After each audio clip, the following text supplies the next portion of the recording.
नमस्कार, आदाब, सत श्री अकाल। इस ख़ास प्रोग्राम में एक बार फिर से मैं मणिमुख शर्मा आप सबका इस्तकबाल करता हूं। आज 19 अक्टूबर कॉन्फ्लिक्ट रेजोल्यूशन डे है, दुनिया भर में मनाया जाता है। लेकिन आज ही के दिन यहाँ की foreign affairs minister Melanie Joly साहिबा ने एक प्रेस कॉन्फ्रेंस उन्होंने बुलवाया, जिसमें उन्होंने ये वाजे कर दिया कि हिंदुस्तान के साथ ताल्लुकात अब बदतर हो चुके हैं। 41 डिप्लोमेट्स कनाडा के अब वापस बुला लिए गए हैं, क्योंकि 20 तारीख को उनको डेडलाइन दिया गया था कि उसके बाद उनको डिप्लोमेटिक इम्यूनिटी नहीं मिलेगी। ये हिंदुस्तान और कनाडा के दरमियान जो ताल्लुकात पिछले काफ़ी दिनों से ख़राब हो रहे हैं, इसमें ये एक नया आप कह सकते हैं माइलस्टोन जुड़ गया है। बहुत ही सख्त अंदाज में उन्होंने इस प्रेस कॉन्फ्रेंस को एड्रेस किया। इसके जो है असरात क्या होंगे हिंदुस्तान और कनाडा के रिलेशंस में, और जो बहुत से हिंदुस्तानी वीज़ा का इंतज़ार कर रहे हैं और कनाडा आना चाह रहे हैं, उन पे क्या इसका असर होगा, इसके बारे में बड़े तफसील में बात करने के लिए मेरे साथ फिर से जुड़े हैं मेरे सहयोगी रितेश लकी साहब। रितेश जी, आपका बहुत बहुत स्वागत है। शुक्रिया मनी जी। रिलेशंस अब अच्छे होते दिख नहीं रहे हैं, नहीं तो आपको लग रहा है? बिल्कुल जी, देखो रिलेशनशिप ਤਾਂ ਖਰਾਬ ਹੋ ਹੀ ਚੁੱਕੀ ਹੈ, ਲੇਕਿਨ ਗੱਲ ਅਸੀਂ ਵੀ ਆਸ ਉਮੀਦ ਇਹ ਕੀਤੀ ਜਾ ਰਹੀ ਸੀ ਤੇ ਪਿਛਲੇ ਦਿਨਾਂ ਕੁਝ ਅਜਿਹੀਆਂ ਰਿਪੋਰਟਸ ਆਈਆਂ ਕਿ ਜਿਹੜੇ ਫੋਰਨ ਅਫੇਅਰਸ ਮਿਨਿਸਟਰ ਕੈਨੇਡਾ ਦੇ ਮੈਲਾਨੀ ਜੋਲੀ ਤੇ ਜੈਸ਼ੰਕਰ ਭਾਰਤ ਦੇ ਐਕਸਟਰਨਲ ਅਫੇਅਰਸ ਮਿਨਿਸਟਰ, ਇਹਨਾਂ ਦੀ ਗੱਲਬਾਤ ਹੋਈ ਹੈ। ਕਲੋਜ਼ ਡੋਰ ਕੁਝ ਕਨਫੈਬੂਲੇਸ਼ਨਸ ਹੋਈਆਂ, not close door to the extent ਕਿ ਆਪਸ ਦੇ ਵਿੱਚ ਇਹਨਾਂ ਦਾ ਰਾਬਤਾ ਕਾਇਮ ਹੋਇਆ, ਜਿਹੜਾ ਤਣਾਅ ਪੈਦਾ ਹੈ ਉਸ ਨੂੰ ਰਿਜ਼ੋਲਵ ਕਰਨ ਦੀ ਕੋਸ਼ਿਸ਼ਾਂ ਕੀਤੀਆਂ ਗਈਆਂ। ਅੱਜ ਵੀ ਉਹਨਾਂ ਤੋਂ ਮੈਲਾਨੀ ਜੋਲੀ ਤੋਂ ਪੁੱਛਿਆ ਗਿਆ, ਸੋ ਉਹਨਾਂ ਨੇ ਕਿਹਾ ਕਿ ਡਿਪਲੋਮੈਟਿਕ ਗੱਲਾਂ ਬਾਤਾਂ ਨੇ ਸੀਕ੍ਰੇਟ ਰਹਿਣ ਜ਼ਿਆਦਾ ਬਿਹਤਰ ਹੈ, ਇਹਦੇ ਬਾਰੇ ਕੋਈ ਗੱਲਾਂ ਬਾਤਾਂ ਨੂੰ ਪਬਲਿਕ ਡੋਮੇਨ ਦੇ ਵਿੱਚ ਨਾ ਕੀਤਾ ਜਾਏ। ਸੋ ਉਹਨਾਂ ਨੇ ਰੂਲ ਆਊਟ ਨਹੀਂ ਕੀਤਾ ਜਾਂ ਇਨਕਾਰ ਵੀ ਨਹੀਂ ਕੀਤਾ ਕਿ ਗੱਲਾਂ ਬਾਤਾਂ ਨਹੀਂ ਹੋ ਰਹੀਆਂ, ਨਹੀਂ ਇਸ ਨੂੰ ਡਿਨਾਈ ਕੀਤਾ ਜਾ ਸਕਦਾ ਸੀ ਕਿਉਂਕਿ ਸੋਰਸ ਰਿਪੋਰਟ ਸੀ। ਸੋ ਇਸ ਤਰੀਕੇ ਦੀਆਂ ਗੱਲਾਂ ਬਾਤਾਂ apparently at the back of the mind ਵੀ ਹੈ ਤੇ ਬੈਕ ਡੋਰਸ ਦੇ ਉੱਤੇ ਜਿਹੜੀ ਡਿਪਲੋਮੈਸੀ ਚੱਲ ਰਹੀ ਹੈ, ਐਂਡ ਵੀ ਹੋਪ ਕਿ ਇਹ ਚੀਜ਼ਾਂ ਨੂੰ ਰਿਜ਼ੋਲਵ ਕੀਤਾ ਜਾਏ, ਕਿਉਂਕਿ ਕੈਨੇਡਾ ਦੇ ਜਿਹੜੇ ਡਿਪਲੋਮੈਟਸ ਨੂੰ ਪੁੱਲ ਆਊਟ ਕਰਨਾ ਤੇ ਅੱਜ ਇੱਕ ਜਿਵੇਂ ਤੁਸੀਂ ਮੀਲ ਪੱਥਰ ਕਿਹਾ ਹੈ, ਇੱਕ ਨਵਾਂ ਐਸਕੇਲੇਸ਼ਨ ਹੈ। ਐਸਕੇਲੇਸ਼ਨ ਦਾ ਇੱਕ ਵੱਖਰਾ ਲੈਵਲ ਹੈ। ਹਾਲਾਂਕਿ ਹੋ ਚੁੱਕੀ ਐਸਕੇਲੇਸ਼ਨ, ਭਾਰਤ ਨੇ ਪਹਿਲਾਂ ਕਹਿ ਦਿੱਤਾ ਸੀਗਾ ਡਿਪਲੋਮੈਟਿਕ ਇਮਿਊਨਿਟੀ ਖਤਮ ਕਰਤੀ ਜਾਏਗੀ, ਆਪਣੇ ਸਟਾਫ ਸਟਰੈਂਥ ਘਟਾਓ, ਲੇਕਿਨ ਇਸ ਵਕਤ ਥੋੜ੍ਹੀ ਜਿਹੀ ਸਮਝਣ ਵਾਲੀ ਗੱਲ ਇਹ ਹੈ ਵੀ ਇਸ ਤਰੀਕੇ ਦੇ ਕੋਈ ਵੀ ਫੈਸਲੇ, ਦੇਖੋ ਮੁੱਦਾ ਕਿੱਥੋਂ ਹਰਦੀਪ ਸਿੰਘ ਨਿੱਜਰ ਦੇ ਕਤਲ ਤੋਂ ਸ਼ੁਰੂ ਹੁੰਦਾ ਹੈ, ਸਰੀ ਤੋਂ, ਐਪੀਸੈਂਟਰ ਤਾਂ ਸਰੀ ਹੈ, ਇੱਕ ਵਾਰਦਾਤ ਹੁੰਦੀ ਹੈ, ਫਿਰ ਉਸ ਤੋਂ ਬਾਅਦ ਜਿਹੜੀ ਅਗਲੀ ਵੱਡੀ ਜਿਹਨੂੰ ਕਹਿ ਸਕਦੇ ਕਿ ਨੋ ਪੁਆਇੰਟ ਆਫ ਰਿਟਰਨ 'ਤੇ ਲੈ ਕੇ ਖੜਾ ਕਰਤਾ ਗਿਆ, ਉਹ ਜਸਟਿਨ ਟਰੂਡੋ ਨੇ ਕੀਤਾ ਜਦੋਂ ਉਹਨੇ ਪਾਰਲੀਮੈਂਟ ਦੇ ਵਿੱਚ ਐਡਾ ਵੱਡਾ ਬਿਆਨ ਦਿੱਤਾ। ਉਸ ਤੋਂ ਬਾਅਦ ਭਾਰਤ ਹੁਣ ਕਹਿ ਰਿਹਾ ਸਬੂਤ ਦਿਓ, ਇਹ ਕਹਿੰਦੇ ਨੇ ਕਿ ਅਸੀਂ ਦੇ ਚੁੱਕੇ ਹਾਂ। ਉਹ ਸਾਰੀ ਚੀਜ਼ਾਂ ਆਪਣੀ ਥਾਂ ਦੇ ਉੱਤੇ ਹੈ, ਲੇਕਿਨ ਲੋਕਾਂ ਦੀ ਪਰੇਸ਼ਾਨੀ ਸਭ ਤੋਂ ਵੱਡੀ ਦਿੱਕਤ ਹੈ ਤੇ ਹੁਣ ਇਸ ਦੇ ਨਾਲ ਇਹ ਚੀਜ਼ ਨੇ ਵਧਣਾ ਹੈ। ਹੁਣ 41 ਯਾਨੀ ਕਿ 2/3 of the strength of the Canadian diplomatic ਜਿਹੜਾ ਮਿਸ਼ਨ ਉੱਥੇ ਹੈ, ਉਸ ਨੂੰ ਪੁੱਲ ਕਰਨ ਦਾ ਮਤਲਬ ਹੈ ਕਿ ਉੱਥੇ ਸੇਵਾਵਾਂ 'ਤੇ ਫਰਕ ਪਏਗਾ। ਵੀਜ਼ਾ ਪ੍ਰੋਸੈਸਿੰਗ ਦੇ ਵਿੱਚ ਜਿਹੜੀਆਂ ਐਪਲੀਕੇਸ਼ਨਸ ਚੱਲਦੀਆਂ ਪਈਆਂ ਨੇ, ਬੇਸ਼ੱਕ ਆਊਟਸੋਰਸਿੰਗ ਹੋ ਰੱਖੀ ਹੈ, ਬਹੁਤ ਸੇ ਜਿਹੇ ਫੰਕਸ਼ਨਸ ਨੇ ਜਿਹੜਾ ਰੂਟੀਨ ਦਾ ਕੰਮਕਾਜ ਹੈ ਕਾਉਂਸਲੇਟ ਦਾ, ਕੈਨੇਡੀਅਨ ਕਾਉਂਸਲੇਟ ਇੰਡੀਆ ਚੰਡੀਗੜ੍ਹ ਦੇ ਵਿੱਚ ਹੈ, ਮੁੰਬਈ, ਬੈਂਗਲੋਰ, ਜਿਨ੍ਹਾਂ ਨੂੰ ਕਿ ਹੁਣ ਟੋਟਲੀ ਇੱਕ ਤਰੀਕੇ ਨਾਲ ਡਿਪਲੋਮੈਟਿਕ ਸਟਾਫ ਤਾਂ ਉੱਥੇ ਬੰਦ ਹੈ, ਉਹਨਾਂ ਦੇ ਆਪਰੇਸ਼ਨਸ ਵੀ ਬੰਦ ਹੋ ਜਾਣਗੇ। ਲੇਕਿਨ ਇਹ ਹੈ ਕਿ ਸਾਰਾ ਦਾ ਸਾਰਾ ਦਬਾਅ ਹੁਣ Delhi based high commission office ਦੇ ਉੱਤੇ ਪੈਣਾ ਹੈ। ਸੋ ਪ੍ਰੋਸੈਸਿੰਗ ਦੇ ਵਿੱਚ ਡੀਲੇਜ਼ ਹੋਣਗੇ ਜੀ। ਆਊਟਸੋਰਸਿੰਗ ਦੇ ਬਾਵਜੂਦ ਆਨਲਾਈਨ ਸੇਵਾਵਾਂ ਤਾਂ ਕੰਟੀਨਿਊ ਰਹਿਣਗੀਆਂ, ਆਨਲਾਈਨ ਅਪਰੂਵਲਸ ਵੀ ਚੱਲਦੇ ਰਹਿਣਗੇ। ਕੈਨੇਡਾ ਦੀ ਕਿੱਡੀ ਵੱਡੀ ਨਿਰਭਰਤਾ ਹੈ, ਕੈਨੇਡੀਅਨ ਇਕੋਨਮੀ ਦੀ ਕਿੱਡੀ ਨਿਰਭਰਤਾ ਹੈ ਇੰਡੀਅਨ ਸਟੂਡੈਂਟਸ ਦੇ ਉੱਤੇ, ਇਹ ਇੱਕ ਆਪਣੇ ਆਪ ਦੇ ਵਿੱਚ ਵਿਸ਼ਾ ਹੈ। ਸੋ ਜੇ ਕੈਨੇਡਾ ਨੇ ਫੈਸਲਾ ਲਿਆ, ਕੋਈ ਸੋਚ ਕੇ ਲਿਆ, ਉਹਨਾਂ ਨੇ ਕਿਹਾ, ਅੱਜ ਮੈਲਾਨੀ ਜੋਲੀ ਕਹਿ ਰਹੇ ਨੇ ਕਿ ਸਾਡੇ ਕੋਲ ਹੋਰ ਕੋਈ ਰਸਤਾ ਹੀ ਨਹੀਂ ਸੀ, ਦਿਸ ਵਾਸ ਦੀ ਲਾਸਟ ਆਪਸ਼ਨ, ਕਿਉਂਕਿ ਸਾਡੇ ਜੇ ਡਿਪਲੋਮੈਟਿਕ ਇਮਿਊਨਿਟੀ ਤੋਂ ਬਗੈਰ ਉੱਥੇ ਸਟਾਫ ਕੰਮ ਕਰਦਾ ਹੈ ਤਾਂ ਉਹ ਖਤਰੇ 'ਚ ਹੈ, ਉਹਨਾਂ ਨੂੰ ਗ੍ਰਿਫਤਾਰ ਕਰ ਲਿਆ ਜਾਏਗਾ, ਕਿਸੇ ਵੀ ਕਿਸਮ ਦੇ ਇਲਜ਼ਾਮ ਲੱਗ ਸਕਦੇ ਨੇ, ਕਿਸੇ ਵੀ ਕਿਸਮ ਦੇ ਉਹਨਾਂ ਦੇ ਉੱਤੇ ਐਕਸ਼ਨ ਹੋ ਸਕਦਾ, ਤੇ ਡਿਪਲੋਮੈਸੀ ਐਵੇਂ ਫੰਕਸ਼ਨ ਨਹੀਂ ਕਰਦੀ। ਲੇਕਿਨ ਇੱਕ ਚੀਜ਼ ਚੰਗੀ ਹੈ ਕਿ ਉਹਨਾਂ ਨੇ ਕਿਹਾ ਅਸੀਂ ਅਜੇ ਵੀ ਗੱਲਬਾਤ ਦਾ ਰਸਤਾ ਖੁੱਲ੍ਹਾ ਰੱਖਿਆ ਹੋਇਆ ਹੈ। ਉਹਨਾਂ ਨੇ ਕਿਹਾ ਕਿ I am a door opener not a door closer, ਅਤੇ ਇਸ ਪੁਆਇੰਟ ਆਫ ਵਿਊ ਨਾਲ they have been slightly Liberal, ਠੀਕ ਹੈ ਨਾ। ਜਿਹੜਾ ਸਟੈਂਡ ਇੰਡੀਆ ਦਾ ਹੈ, ਇੰਡੀਆ ਦਾ ਸਖਤ ਸਟੈਂਡ ਹੈ, ਅਤੇ ਉਸ ਸਖਤੀ ਦਾ ਕਾਰਨ ਆਪਾਂ ਸਮਝਦੇ ਹਾਂ ਕਿ ਜਦ ਐਡੀ ਵੱਡੀ ਇਲਜ਼ਾਮ ਹੀ ਲੱਗ ਗਏ, ਪਾਰਲੀਮੈਂਟ ਦੇ ਵਿੱਚ ਖੜ੍ਹੇ ਹੋ ਕੇ ਇੰਡੀਆ ਨੂੰ ਇੱਕ ਰੋਗ ਸਟੇਟ ਇੱਕ ਤਰੀਕੇ ਨਾਲ ਅਸਿੱਧੇ ਤਰੀਕੇ ਨਾਲ ਤਾਂ ਐਲਾਨ ਹੀ ਦਿੱਤਾ ਗਿਆ, ਉਸ ਤੋਂ ਬਾਅਦ ਉਹ ਜਿਹੜੇ ਰੈਪਰਕਸ਼ਨ ਸੀ ਉਹ ਤਾਂ ਹੋਣੇ ਸੀ। ਉਹਦੇ ਲਈ ਆਪਾਂ ਇੰਡੀਆ ਨੂੰ ਵੀ ਉਸ ਹੱਦ ਤੱਕ ਦੋਸ਼ੀ ਨਹੀਂ ਮੰਨ ਸਕਦੇ, ਲੇਕਿਨ ਸਮਝਣ ਵਾਲੀ ਗੱਲ ਜਿਹੜੀ ਭਾਰਤ ਸਰਕਾਰ ਨੂੰ ਵੀ ਸੋਚਣੀ ਚਾਹੀਦੀ ਹੈ ਕਿ ਉੱਥੇ ਲੋਕਾਂ ਦੀ ਪਰੇਸ਼ਾਨੀ ਹੈ, ਲੋਕਾਂ ਦਾ ਹਰਜਾ ਉੱਥੇ ਹੋਣਾ ਹੈ, ਸਟੂਡੈਂਟਸ ਦਾ ਖਾਸ ਤੌਰ 'ਤੇ, ਉਹ ਲੋਕ ਜਿਨ੍ਹਾਂ ਦੀ ਪਾਈਪਲਾਈਨ ਦੇ ਵਿੱਚ ਹੈਗੀਆਂ ਐਪਲੀਕੇਸ਼ਨਸ, ਜਿਹੜੇ ਕਿ ਉਡੀਕ ਕਰਦੇ ਪਏ ਨੇ। ਪਹਿਲਾਂ ਹੀ ਇੱਥੇ ਬੈਕਲੌਗ ਬਹੁਤ ਜ਼ਿਆਦਾ ਹੈ। ਜੇ ਆਪਾਂ ਕੈਨੇਡਾ ਦੇ ਪੁਆਇੰਟ ਆਫ ਵਿਊ ਨਾਲ ਦੇਖੀਏ ਤਾਂ ਚਾਹੇ ਵਿਜ਼ਟਰ ਵੀਜ਼ਾ ਦੀ ਗੱਲ ਕਰ ਲਈਏ, ਸਟੂਡੈਂਟ ਵੀਜ਼ਾ ਦੀ ਗੱਲ ਕਰ ਲਈਏ, PR ਜਿਹੜੇ ਲੋਕਾਂ ਨੇ ਅਪਲਾਈ ਕਰ ਰੱਖਿਆ है। आज ऑडिटर जनरल का रिपोर्ट भी आया है जिसमें उन्होंने कहा है कि PR हालांकि स्मूदन हो गया है प्रोसेस, इसके बावजूद जो है बैकलॉग अभी भी बहुत बड़ा है PR एप्लीकेशंस के। और इसमें सोचने लायक बात ये भी है कि 27% जिन लोगों को पिछले साल 27% लोगों जो मतलब जितनों को पीआर मिला उसका 27% इंडियन था। तो मतलब इतनी बड़ी तादाद में इंडियंस आ रहे हैं। 45% जो स्टूडेंट वीज़ाज हैं वो इंडियंस को की मिले हैं। तो इतना बड़ा एक आप देखिए परसेंटेज, 22% फॉरेन वर्कर्स जो कनाडा में काम कर रहे हैं वो इंडियंस हैं, इंडियन सिटीजन्स हैं। तो अब इतनी जो है बहुत जो है आप कह सकते हैं कि ਇੱਕ Canada people to people contact ਵੀ ਕਹਾਂਗੇ ਆਪਾਂ, ਜਿਹੜਾ ਲੋਕਾਂ ਨਾਲ ਰਾਬਤਾ, ਇੱਕ ਥਾਂ ਦੇ ਵਸਨੀਕ ਦੂਸਰੇ ਥਾਂ ਜਾ ਕੇ ਕੰਮ ਕਰ ਰਹੇ ਨੇ, ਜੇ ਉਹ ਖੁਦ ਕੰਮ ਕਰ ਰਹੇ ਨੇ, ਖੁਦ ਪੀਆਰ ਨੇ, ਖੁਦ ਸਿਟੀਜ਼ਨ ਨੇ, ਤਾਂ ਉਹਨਾਂ ਦੇ ਪਿੱਛੇ ਮਾਪੇ ਹੈਗੇ ਨੇ, ਉਹਨਾਂ ਦੇ ਆਪਣੀ ਫੈਮਿਲੀਜ਼ ਉੱਥੇ ਹੈਗੀਆਂ। ਸੋ ਕਮਿਊਨਿਟੀਜ਼ ਲਿੰਕਡ ਨੇ, ਬਿਲਕੁਲ ਫੈਮਿਲੀ ਲਿੰਕਡ ਨੇ ਹੈਗੀਆਂ। ਸੋ ਤੁਸੀਂ ਉਹ ਜਿਹੜੇ ਲੋਕਾਂ ਲਈ ਦੁਸ਼ਵਾਰੀਆਂ ਵਧਾਤੀਆਂ ਨੇ, ਇਸ ਕਿਸਮ ਦੇ ਜਿਹੜੇ ਕੰਮ ਹੋ ਰਹੇ ਨੇ, ਜਿਸ किस्म की जड़ियाँ डेवलपमेंट्स हुई ने। भारत सरकार ने जो फिगर्स जारी किए इस साल मार्च में शायद, उसके मुताबिक पिछले साल 2,21,000 कैनेडियंस हिंदुस्तान गए एज टूरिस्ट्स। और एक इंटरेस्टिंग फिगर इसमें ये भी है कि सिर्फ 3,000 लोग ही गोवा गए थे। इसका मतलब ये कि ज़्यादातर लोग जो हैं जिनका घर है वहाँ पर, रिश्तेदार हैं वगैरह वगैरह, सब फैमिली रिलेशंस है, वैसे कैनेडियंस गए हैं। इंडिया का हम अगर फिगर देखें तो 60,000 इंडियंस ने पिछले साल पीआर कनाडा का सिटीजनशिप लिया, पीआर नहीं, 60,000 लोगों ने इंडियन सिटीजनशिप छोड़ा और कनाडा का सिटीजनशिप लिया। तो इतना जैसे आप कह रहे हैं पीपल टू कॉन्टैक्ट, बहुत ही क्लोज टाइज है कनाडा और इंडिया के दरमियान। मैं तो कहता हूँ कि पंजाबियों के मुल्क में लोगों के टाइज क्लोज है, सरकारों के बीच में आपस में प्रॉब्लम है। सिंस 2018 तो बाद ज़्यादा हालात खराब हुए ने, बट लोगों का तो अच्छा है ही। हाँ, मैं तो कहता हूँ कि मैं पंजाबियों के मुल्क में आ गया हूँ, तो मुझे तो लगता है कि यहाँ पर जैसे दिल्ली जैसा ही लगता है बहुत से मामलों में। लेकिन यही एक चीज़ जो है कि हालांकि कनाडा साइड ने आज भी बोला है कि we welcome Indians who are looking to come to Canada for studies या फॉर टू सेटल, उनको वेलकम कर रहे हैं। मार्क मिलर ने भी जो आज स्टेटमेंट दिया है उस जॉइंट प्रेसर में, वो बोला है कि मतलब हम कोई रिटेलिएशन नहीं कर रहे हैं।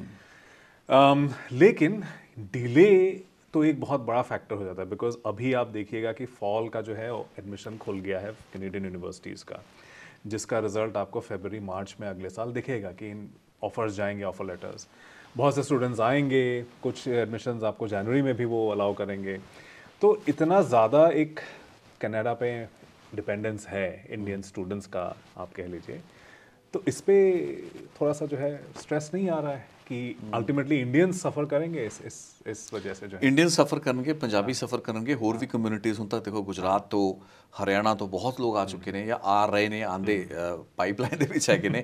ਅਸਲ ਦੇ ਵਿੱਚ ਦੁਵਿਧਾ ਪਾਈਪਲਾਈਨ ਵਾਲਿਆਂ ਲਈ ਹੈ, ਜਿਨ੍ਹਾਂ ਦੇ ਦੇਖੋ ਤੁਸੀਂ ਉਹਨਾਂ ਨੇ ਕਿੰਨਾ ਇਨਪੁਟਸ ਜਿਹੜੇ ਉਹਨਾਂ ਦੇ ਕੈਪੀਟਲ ਕਾਸਟ ਹੈਗੀਆਂ ਨੇ, ਤੁਸੀਂ ਅਪਲਾਈ ਕਰਦੇ ਹੋ, ਤੁਸੀਂ ਫੀਸਾਂ ਭਰਦੇ ਹੋ, ਤੁਸੀਂ ਆਪਣੇ ਕੰਸਲਟੈਂਟਸ ਨੂੰ ਪੈਸੇ ਦਿੰਦੇ ਹੋ, ਹੈ ਨਾ, and then there is a certain wait period, ਹੈ ਨਾ। ਉਹ ਜਿਹੜਾ ਸਮਾਂ ਬੜਾ ਟਰੋਮੈਟਿਕ ਹੁੰਦਾ ਕਈ ਵਾਰ, ਉਹਦੇ 'ਚ ਇੱਕ ਡੀਲੇ ਹੈਗੇ ਨੇ। ਇਸ ਤਰੀਕੇ ਦੇ ਹਾਲਾਤ ਉਹਨੂੰ ਹੋਰ ਕਿੰਨਾ ਕੁ ਅੱਗੇ ਤੱਕ ਐਕਸਟੈਂਡ ਕਰਨਗੇ, ਉਹ ਤੁਹਾਡੀ ਜਿਹੜੀ ਇੰਤਜ਼ਾਰ ਹੈ, ਜਿਸ ਦੌਰਾਨ ਤੁਹਾਨੂੰ ਕਿਹਾ ਜਾਂਦਾ ਕਿ ਥੋੜ੍ਹੇ ਪੇਸ਼ੈਂਸ ਰੱਖੋ, ਉਹਨੇ ਹੁਣ ਹੋਰ ਲੰਮਾ ਹੀ ਹੋਣਾ ਹੈ, ਉਹਨੇ ਘਟਣਾ ਨਹੀਂ ਹੈ। ਤੁਸੀਂ ਇਹ ਦੇਖੋ ਵੀ ਇੱਕ ਅਫਸਰ ਜਿਹੜਾ ਕਾਉਂਸਲਰ ਸਟਾਫ ਹੁੰਦਾ ਹੈ, ਜਿਹੜੇ ਡਿਪਲੋਮੈਟਿਕ ਆਫਿਸਰਸ ਹੈਗੇ ਨੇ, ਉਹਨਾਂ ਦਾ ਕੰਮ ਕੀ ਹੈ? ਗਰਾਊਂਡ ਲੈਵਲ 'ਤੇ ਤਾਂ ਉਹਨਾਂ ਨੇ ਉਸ ਤਰੀਕੇ ਦਾ ਕੰਮ ਨਹੀਂ ਕਰਨਾ, ਉਹਨਾਂ ਕੋਲ sufficient number of clerical staff ਕਹਿ ਲਈਏ ਜਾਂ ਸੈਕਟਰੀਅਲ ਸਟਾਫ ਤਾਂ ਬਹੁਤ ਹੋਏਗਾ ਉਹਨਾਂ ਕੋਲ, ਲੇਕਿਨ ਇਹਨਾਂ ਦਾ ਕੰਮ ਇਹ ਹੁੰਦਾ ਕਿ ਸੁਪਰਵਾਈਜ਼ ਕਰਨਾ, ਓਵਰਸੀ ਕਰਨਾ। ਫਾਈਨਲ ਅਥਾਰਟੀਜ਼ ਜਿਹੜੇ ਹੈਗੇ ਨੇ ਉਹ ਡਿਪਲੋਮੈਟਸ ਹੀ ਹੈਗੇ ਨੇ, ਸੋ ਉਹਨਾਂ ਨੇ ਸਾਰੀ ਚੀਜ਼ਾਂ ਨੂੰ ਦੇਖਣਾ ਹੁੰਦਾ ਹੈ। ਇਹ ਆਰਗੂਮੈਂਟ ਆਉਂਦਾ ਰਿਹਾ ਭਾਰਤ ਵੱਲੋਂ, ਤੇ ਈਵਨ ਇਹ ਨੈਰੇਟਿਵ ਵੀ ਕਈ ਵਾਰ ਆਉਂਦਾ ਹੈ ਚਰਚਾਵਾਂ ਦੇ ਵਿੱਚ ਜਾਂ ਖਬਰਾਂ ਦੇ ਵਿੱਚ ਵੀ, ਇੰਨਾ ਸਟਾਫ ਕਿਉਂ ਰੱਖਿਆ ਹੋਇਆ ਭਾਰਤ ਨੇ? ਜਿਹੜਾ ਸਵਾਲ ਹੀ ਚੁੱਕਿਆ ਵੀ ਤੁਹਾਡਾ ਸਾਡੇ ਨਾਲੋਂ 3 ਗੁਣਾ ਜ਼ਿਆਦਾ ਸਟਾਫ ਹੈ। ਸੋ ਸਿੱਧੀ ਜੀ ਗੱਲ ਹੈ ਕਿ ਜੋ ਭਾਰਤ ਤੋਂ ਕੈਨੇਡਾ ਆਉਣ ਵਾਲੇ ਲੋਕਾਂ ਦੀ ਗਿਣਤੀ ਜ਼ਿਆਦਾ ਹੈ, ਨਾ ਕਿ ਕੈਨੇਡਾ ਤੋਂ ਭਾਰਤ ਜਾਣ ਵਾਲਿਆਂ ਦੀ। So it's very simple to understand. ਇਹਦੇ ਲਈ ਕੋਈ ਗਿਣਤੀਆਂ ਮਿਣਤੀਆਂ ਦਾ ਵਿਸ਼ਾ ਹੀ ਨਹੀਂ ਹੈਗਾ। ਲੱਖਾਂ ਦੀ ਗਿਣਤੀ ਜਿੱਥੇ ਐਪਲੀਕੇਸ਼ਨਸ ਪਾਈਪਲਾਈਨ 'ਚ ਪਈਆਂ ਨੇ, ਉਹਨਾਂ ਨੂੰ ਹੈਂਡਲ ਕਰਨ ਲਈ ਜ਼ਿਆਦਾ ਸਟਾਫ ਚਾਹੀਦਾ ਹੈ, ਸਿੰਪਲ ਐਜ਼ ਦੈਟ। ਹਾਲਾਂਕਿ ਉਹਦੇ ਵਿੱਚ ਵੀ ਆਉਂਦਾ ਹੈ ਕਿ ਤੁਹਾਡੇ ਕਿੰਨੇ ਡਿਫੈਂਸ ਜਾਂ ਮਿਲਟਰੀ ਅਟੈਚੇਸ ਹੈਗੇ ਨੇ, ਜਾਂ ਹੋਰ ਜਿਹੜਾ ਸਟਾਫ ਹੈ ਉਹਨਾਂ ਦੀ ਜਿਹੜੀ ਨਿਟੀ ਗ੍ਰਿਟੀਜ਼ ਹੈਗੀਆਂ ਨੇ। ਲੇਕਿਨ ਮੈਨੂੰ ਲੱਗਦਾ ਇਹ ਪੂਰੀ ਦੀ ਪੂਰੀ ਤੁਸੀਂ ਵਰਡ ਯੂਜ਼ ਕੀਤਾ ਸੀ ਕਿ ਰਿਟੈਲੀਏਸ਼ਨ ਨਹੀਂ ਕੈਨੇਡਾ ਕਰ ਰਿਹਾ। ਕੈਨੇਡਾ ਨੇ ਰਿਟੈਲੀਏਸ਼ਨ ਨਹੀਂ, ਇਹਨਾਂ ਨੇ ਪ੍ਰੋਵੋਕੇਸ਼ਨ ਕੀਤੀ ਹੈ। So they have actually provoked a whole situation. ਚਲੋ it is an debatable point ਕਿ ਉਹਦੇ 'ਚ ਜਿਹੜਾ ਹਰਦੀਪ ਨਿੱਜਰ ਦਾ ਕਤਲ ਹੁੰਦਾ ਹੈ, ਉਹਦੇ ਵਿੱਚ ਭਾਰਤ ਦੀ ਕਿੰਨੀ ਕੁ ਇਨਵੋਲਵਮੈਂਟ ਹੈ। ਲੇਕਿਨ ਇਹ ਇਸ ਨੌਬਤ ਇੱਥੇ ਤੱਕ ਆਈ ਕਿਉਂ? ਸਵਾਲ ਇਹ ਖੜਾ ਹੋ ਰਿਹਾ ਕਿ ਜੇ ਅਜਿਹੀਆਂ ਗੱਲਾਂ ਬਾਤਾਂ ਹੋ ਵੀ ਰਹੀਆਂ, ਹਮਲੇ ਹੋ ਵੀ ਰਹੇ ਨੇ, ਕਿ ਉਹਨਾਂ ਨੂੰ ਇਸ ਲੈਵਲ 'ਤੇ ਲੈ ਕੇ ਆਉਣਾ, ਅਤੇ ਫਿਰ ਕੈਨੇਡੀਅਨ ਥੋੜ੍ਹੀ ਜਿਹੜੀ ਨੀਤੀ ਹੈ ਜਾਂ ਜਿਹੜਾ ਇਹਨਾਂ ਦਾ ਆਪਸ ਦੇ ਵਿੱਚ ਭਾਰਤ ਦੇ ਨਾਲ ਤਾਲਮੇਲ ਕਰਨ ਦੀ ਕੋਸ਼ਿਸ਼ ਕਰ ਰਹੇ ਨੇ, ਉਹਦੇ ਵਿੱਚ ਇੱਕ ਅਜੀਬ ਸਥਿਤੀ ਇਹ ਹੈ ਕਿ ਜੇ ਤੁਸੀਂ ਸਟੈਂਡ ਫਸਮਾ ਲੈ ਲਿਆ ਹੈ, ਸਟਰੋਂਗ ਸਟੈਂਡ ਲਿਆ ਹੈ, ਤਾਂ ਫਿਰ ਉੱਥੇ ਟਿਕੇ ਰਹੋ। ਇਹ ਫਿਰ ਨਾਲ ਦੇ ਨਾਲ ਗੱਲਬਾਤ ਦੀ ਵੀ ਗੱਲ ਕਰਦੇ ਪਏ ਨੇ। ਸੋ ਉਹ ਕਈ ਵਾਰ ਥੋੜਾ ਜਿਹਾ ਦੁਵਿਧਾ ਦੇ ਵਿੱਚ ਰੱਖਦਾ ਵੀ ਜੇ ਤੁਸੀਂ ਮੰਨਦੇ ਹੋ ਵੀ ਭਾਰਤ ਨੇ ਇਹ ਭਾਰਤੀ ਏਜੰਸੀਆਂ ਨੇ ਕੰਮ ਕਰਵਾਇਆ ਹੈ ਤਾਂ you should be resolute, strong and ਦੁਨੀਆ ਦੇ ਸਾਹਮਣੇ ਉਹ ਐਵੀਡੈਂਸ ਨੂੰ ਲੈ ਕੇ ਜ਼ਰੂਰ ਆਓ। ਫਾਈਨਲ ਬਾਟਮ ਲਾਈਨ ਇਹ ਜ਼ਰੂਰ ਹੈ ਕਿ ਤੁਸੀਂ ਚੀਜ਼ਾਂ ਨੂੰ ਪਰਦਿਆਂ ਦੇ ਹੇਠ ਰੱਖ ਕੇ ਸੰਸ਼ੇ ਦੀ ਸਥਿਤੀ ਦੇ ਵਿੱਚ ਇੱਕ ਅਜਿਹੀ ਇੱਕ ਅਨਸਰਟੇਨਟੀ ਹੈ ਕਿ ਉਹ ਜਿਹੜਾ ਕੁਆਲਿਟੀ ਆਫ ਐਵੀਡੈਂਸ ਤੁਹਾਡੇ ਕੋਲ ਹੈ, ਜਿਸ ਨੂੰ ਤੁਸੀਂ ਕ੍ਰੈਡੀਬਲ ਐਲੀਗੇਸ਼ਨ ਕਹਿੰਦੇ ਹੋ, ਖੁਦ ਉਹਨੂੰ ਕ੍ਰੈਡੀਬਲ ਐਵੀਡੈਂਸ ਨਹੀਂ ਕਿਹਾ ਗਿਆ। ਤੁਸੀਂ ਕੋਈ ਇਹਨਾਂ ਦਾ ਬਿਆਨ ਚੱਕ ਕੇ ਦੇਖ ਲਓ, ਚਾਹੇ ਟਰੂਡੋ ਸਾਹਿਬ ਦਾ ਚੱਕ ਲਓ, ਮੈਲਨੀ ਜੋਲੀ ਦਾ ਚੱਕ ਲਓ। आज भी मैलनी जोली में क्रेडिबल एलिगेशन ही बोला है। ਸੋ ਕ੍ਰੈਡੀਬਲ ਐਲੀਗੇਸ਼ਨ ਦਾ ਜਿਹੜਾ ਸ਼ਬਦ ਹੈ ਉਹਨੂੰ ਐਲੀਗੇਸ਼ਨ ਨੂੰ ਤੁਸੀਂ ਐਵੀਡੈਂਸ ਦੇ ਨਾਲ ਜੇ ਤਾਂ ਕਨਵਰਟ ਕਰ ਸਕਦੇ ਹੋ ਤਾਂ ਫਿਰ ਅਸੀਂ ਗੱਲ ਨੂੰ ਥੋੜੀ ਮੰਨ ਲੈਂਦੇ ਹਾਂ। ਨਾਟ ਦੈਟ ਕਿ ਅਸੀਂ ਇੰਡੀਆ ਤੁਸੀਂ ਕੈਨੇਡਾ ਹੋ। ਇਟ ਇਜ਼ ਸਿੰਪਲ ਕਿ ਕੋਈ ਵੀ ਨਿਆਂ ਪਸੰਦ ਵਿਵਸਥਾ ਜਿਹੜੀ ਹੈਗੀ ਉਹ ਐਕਸਪੈਕਟ ਕਰੇਗੀ ਤੁਸੀਂ ਘੱਟੋ ਘੱਟ ਆਪਣੀ ਸ਼ਬਦਾਵਲੀ ਦੇ ਵਿੱਚ ਉਹ ਕਨਵਿਕਸ਼ਨ ਲੈ ਕੇ ਆਓ ਜਿਸ ਕਨਵਿਕਸ਼ਨ ਦੇ ਨਾਲ ਤੁਸੀਂ ਪਾਰਲੀਮੈਂਟ ਵਿੱਚ ਖੜੇ ਹੋ ਕੇ ਐਡਾ ਵੱਡਾ ਬਿਆਨ ਦੇਤਾ। ਸੋ ਜੇ ਤੁਸੀਂ ਕ੍ਰੈਡੀਬਲ ਐਲੀਗੇਸ਼ਨ ਦਾ ਹੀ ਸ਼ਬਦ ਵਰਤੀ ਜਾਓਗੇ ਤਾਂ certainly we are not even convinced ਕਿ ਸਾਡੇ ਕੋਲ ਕੀ ਹੈ। ਜੇ ਤੁਹਾਡੇ ਸਿਰਫ ਖਦਸ਼ੇ ਸੀ, ਡਰ ਸੀ, ਇਹ ਚੀਜ਼ਾਂ ਬਹੁਤ ਐਵੀਡੈਂਸ ਮੰਗਦੀਆਂ ਨੇ। ਇਹ ਚੀਜ਼ਾਂ ਕਿ ਦੁਨੀਆ ਦੀ ਕੋਈ ਹੁਣ ਆ ਦੇਖੋ ਫਿਲਸਤੀਨ ਦੇ ਵਿੱਚ ਐਡਾ ਵੱਡਾ ਇੱਕ ਹਮਲਾ ਹੋ ਜਾਂਦਾ, ਹਸਪਤਾਲ ਦੇ ਉੱਤੇ ਬੰਬ ਉਹਨਾਂ ਨੇ ਰਾਕਟ ਸਿੱਟ ਤੇ 500 ਮਰ ਗਿਆ, ਬੱਚੇ ਮਰ ਗਏ, ਐਡਾ ਵੱਡੀ ਦੋਵੇਂ ਮੁਲਕ ਡਿਨਾਈ ਕਰ ਰਹੇ ਨੇ। ਮਤਲਬ ਇਜ਼ਰਾਈਲ ਤਾਂ ਕਹਿ ਰਿਹਾ ਕਿ ਜੇ ਸਾਡਾ ਰਾਕਟ ਨਹੀਂ ਸੀ, ਜਦਕਿ ਸਭ ਚੀਜ਼ਾਂ ਟੀਵੀ ਤੇ ਵੀ ਉਸ ਵਕਤ ਲਾਈਵ ਪ੍ਰਸਾਰਣ ਹੋ ਰਿਹਾ ਸੀ, ਐਵੀਡੈਂਸ ਨਹੀਂ ਮਿਲ ਰਿਹਾ। ਜਦੋਂ ਕਿ ਸਿੱਧੀ ਇੱਕ ਰਾਕਟ ਨੇ ਸਟ੍ਰਾਈਕ ਕੀਤਾ, ਮੰਨਣ ਨੂੰ ਤਿਆਰ ਨਹੀਂ। ਸੋ ਐਵੀਡੈਂਸ ਜਨਰੇਟ ਕੀਤਾ ਜਾ ਰਿਹਾ। ਇਜ਼ਰਾਈਲ ਆਪਣਾ ਲੈ ਕੇ ਬੈਠਾ, ਉਹਨਾਂ ਦੇ ਆਪਣੇ ਆਰਗੂਮੈਂਟ ਨੇ। ਉਹ ਕਹਿੰਦੇ ਜੇ ਇਸਲਾਮਿਕ ਜਿਹਾਦ ਨੇ ਰਾਕਟ ਮਿਸਫਾਇਰ ਹੋਇਆ ਉਹਨਾਂ ਦਾ, ਤੇ ਦੂਸਰੇ ਪਾਸੇ ਕਹਿੰਦੇ ਤੁਹਾਡਾ ਰਾਕਟ ਸੀਗਾ। ਸੋ ਮੰਨਣ ਨੂੰ ਤਿਆਰ ਨਹੀਂ ਜਦੋਂ ਕਿ ਸਾਰੀ ਚੀਜ਼ ਅੱਖਾਂ ਦੇ ਸਾਹਮਣੇ ਹੋਈ ਹੈ।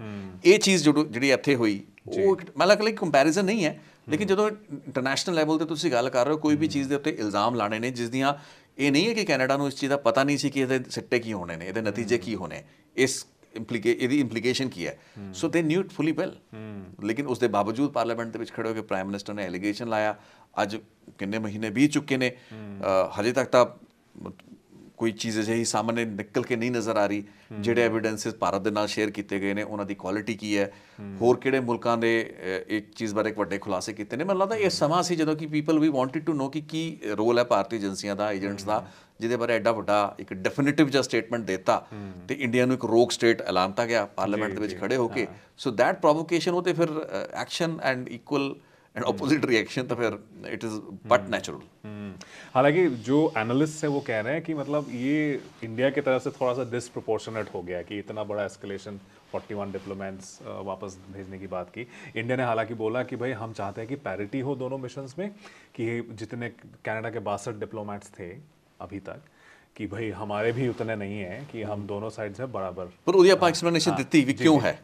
ਕਿਉਂਕਿ ਤੁਸੀਂ ਕੁਆਂਟਮ ਚੈੱਕ ਕਰ ਲਓ ਵੀ ਤੁਹਾਡਾ ਜਿਹੜਾ ਇੰਡੀਆ ਦਾ ਸਟਾਫ ਹੈ ਇੱਥੇ ਡਿਪਲੋਮੈਟਿਕ ਜਾਂ ਕੌਂਸੂਲਰ ਸਟਾਫ ਹੈ ਕੈਨੇਡਾ ਦੇ ਵਿੱਚ, ਉਹਦਾ ਵਰਕ ਕੁਆਂਟੀਟੀ ਵੋਲਿਊਮਸ ਕੀ ਨੇ, ਤੇ ਜਿਹੜਾ ਕੈਨੇਡਾ ਦਾ ਸਟਾਫ ਹੈ ਉਹਦਾ ਵਰਕ ਵੋਲਿਊਮ। ਤੇ ਜੇ ਵਰਕ ਵੋਲਿਊਮ ਦੇ ਵਿੱਚ ਪੈਰਿਟੀ ਹੈ ਤਾਂ ਫਿਰ ਪੈਰਿਟੀ ਆ ਜਾਣੀ ਚਾਹੀਦੀ ਹੈ। ਕੱਲੀ ਤੁਸੀਂ ਸਿਰਫ न्यूमेरिकल स्ट्रेंथ ਦੀ ਪੈਰਿਟੀ नहीं ना कर सकते। जी बिल्कुल, ये सही बात है। और जैसे यहाँ का 4 करोड़ है टोटल पॉपुलेशन, उधर का 140 करोड़। ਕਿੰਨੀਆਂ ਕਾਉਂਸਲਰ ਕੋ ਕਿੰਨੀਆਂ ਐਪਲੀਕੇਸ਼ਨਸ ਆਈਆਂ, ਕਾਉਂਸੂਲੇਟਸ ਕੋਲ ਕਿੰਨੇ ਲੋਕਾਂ ਨੇ ਇੱਥੇ ਪਾਸਪੋਰਟ OCI ਕਾਰਡਸ ਲਈ ਅਪਲਾਈ ਕੀਤਾ, ਉਹਨਾਂ ਦਾ ਕੀ ਵੋਲਿਊਮ ਹੈ ਤੇ ਕੀ ਉਹ ਵੋਲਿਊਮ ਇਨ ਕੰਪੇਅਰ, ਉਹ ਵੀ ਫਿਗਰ ਮੈਨੂੰ ਲੱਗਦਾ ਸਾਹਮਣੇ ਆਣੀਆਂ ਚਾਹੀਦੀਆਂ।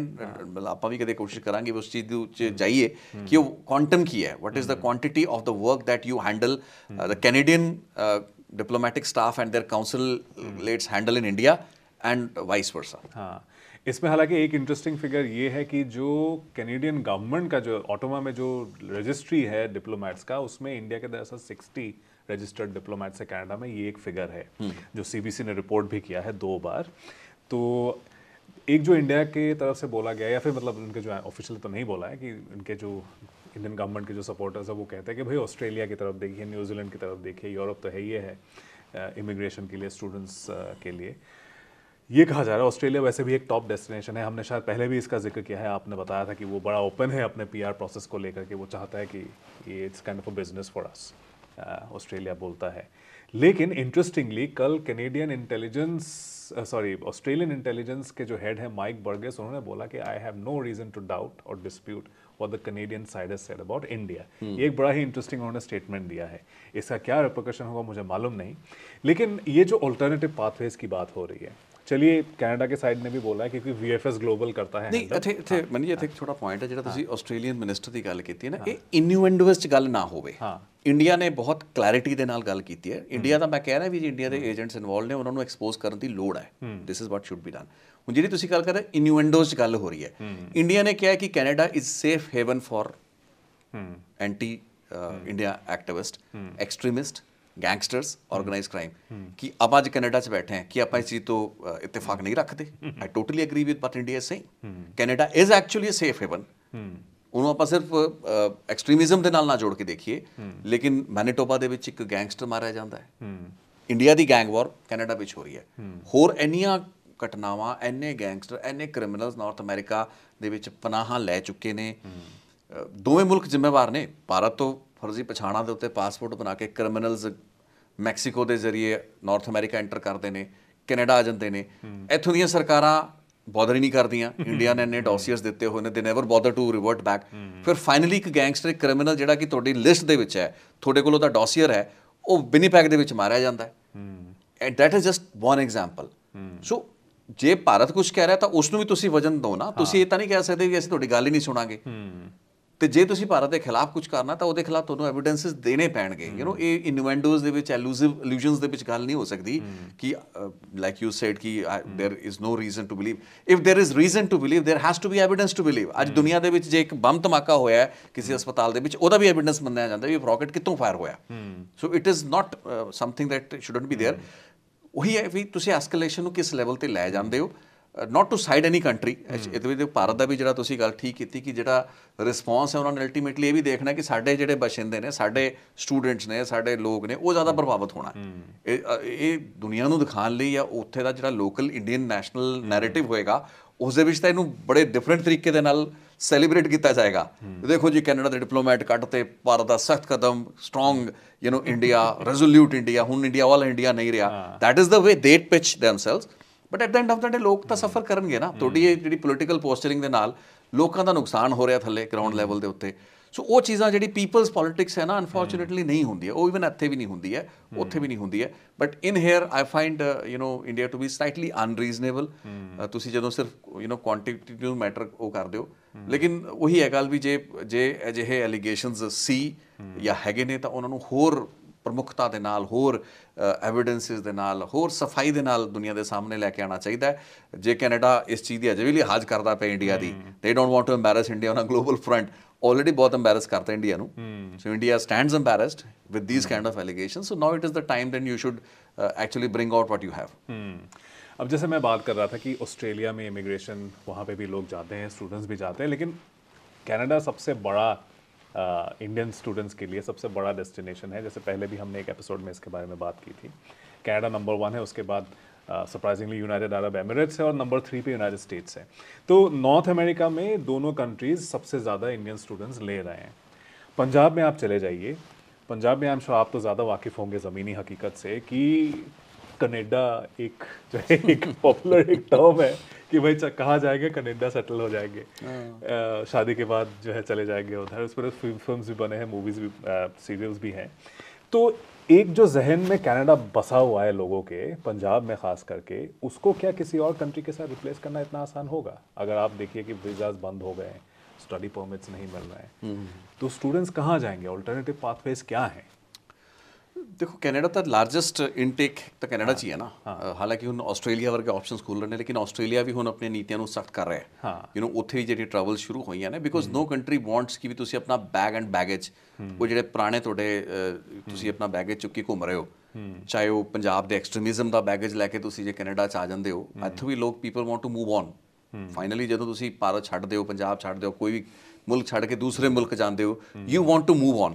ਸਾਰੇ ਸਾਡੇ ਵਰਗੇ ਨਹੀਂ ਹੋ ਸਕਦੇ, ਤੁਹਾਡੇ ਵਰਗੇ ਨਹੀਂ ਹੋ ਸਕਦੇ। ਮਤਲਬ people may just be wanting to know some other societies, that's why they are there. But usually ਜਿਹੜਾ ਪ੍ਰਵਾਸ ਬੰਦਾ ਕਰਦਾ, ਉਹਦਾ ਪਰਪਸ ਹੁੰਦਾ ਕਿ ਬੈਟਰ ਅਪੋਰਚੁਨਿਟੀਜ਼ ਨੂੰ ਤਲਾਸ਼ਣਾ, ਜੋ ਕਿ ਸ਼ਾਇਦ ਇੰਡੀਆ ਦੇ ਵਿੱਚ ਉਹਨਾਂ ਨੂੰ ਨਹੀਂ ਮਿਲਦੀਆਂ। So that's why people move to Canada or move to Australia. So ਉਹ ਇੱਕ ਐਂਡ ਨੈਚੁਰਲ ਪ੍ਰੋਸੈਸ ਵੀ ਹੈ, immigration is a natural process. So ਉਹ ਫਰਕ ਤਾਂ ਦੇਖੋ ਪੈਣਾ ਹੀ ਹੈ, ਫਰਕ ਪੈ ਰਿਹਾ ਹੈ। ਬਟ ਵੀ ਹੋਪ ਪੋਲੀਟੀਕਲ ਹਾਲਾਤ ਜਿਵੇਂ ਬਦਲਣਗੇ ਨਾ, ਇੱਕ ਤਾਂ ਇਲੈਕਸ਼ਨ 2024 ਦਾ ਭਾਰਤ ਦਾ, 2025 ਦਾ ਕੈਨੇਡਾ, ਇੱਕ ਇਹ ਵੀ ਬੜੇ ਮੇਜਰ ਜਿਹਨੂੰ ਕਹਾਂਗੇ ਕਿ ਮੇਜਰ ਪੁਆਇੰਟਸ ਇਨ ਹਿਸਟਰੀ ਹੋਣਗੇ, ਜਿੱਥੇ ਫਾਈਨਲੀ ਟਰਨਿੰਗ ਪੁਆਇੰਟਸ ਹੋ ਸਕਦੇ ਨੇ with in there policies. Because the moment India the election ਹੁੰਦਾ ਹੈ, ਤੇ ਕੈਨੇਡਾ ਦਾ ਇਲੈਕਸ਼ਨ ਹੁੰਦਾ ਹੈ, things will be different of ਉੱਥੇ ਹਾਲਾਤ ਬਦਲਣਗੇ, ਉੱਥੇ ਸਥਿਤੀਆਂ ਬਦਲਣਗੀਆਂ, ਉੱਥੇ ਪ੍ਰਾਇੋਰਟੀਜ਼ ਬਦਲਣਗੀਆਂ, ਨਵੀਆਂ ਸਰਕਾਰਾਂ ਕਿਹੜੀਆਂ ਬਣਦੀਆਂ ਨੇ ਜੇ ਭਾਰਤ ਦੇ ਵਿੱਚ ਕੋਈ ਚੇਂਜ ਹੁੰਦਾ ਹੈ ਜਾਂ ਕੈਨੇਡਾ ਦੇ ਵਿੱਚ ਸਰਕਾਰਾਂ ਚੇਂਜ ਹੁੰਦੀਆਂ, so would they want to go ahead with this, ਪੁਰਾਣੀ ਸਰਕਾਰਾਂ ਦਾ ਜਿਹੜਾ ਖਲੇਰਾ ਪਾਇਆ ਹੋਇਆ ਹੈ ਉਸ ਬੈਗੇਜ ਨੂੰ ਲੈ ਕੇ ਅੱਗੇ ਤੁਰਨਾ ਚਾਹਣਗੇ, because at the end of the day ਆਪਸ ਦੇ ਵਿੱਚ ਇੰਨਾ ਕੁਝ ਸਾਂਝਾ ਕਰਨ ਨੂੰ, ਇੰਨਾ ਕੁਝ ਇੱਕ ਦੂਸਰੇ ਦਾ ਫਾਇਦਾ ਚੁੱਕ ਸਕਦੇ ਨੇ, ਮੁਲਕ ਚੁੱਕ ਰਹੇ ਨੇ ਡਿਸਪਾਈਟ ਇੰਨੀ ਕੁੜੱਤਣ ਦੇ, ਫਿਰ ਵੀ Canada stands benefitted from India, their economy stands benefitted from India and vice versa also.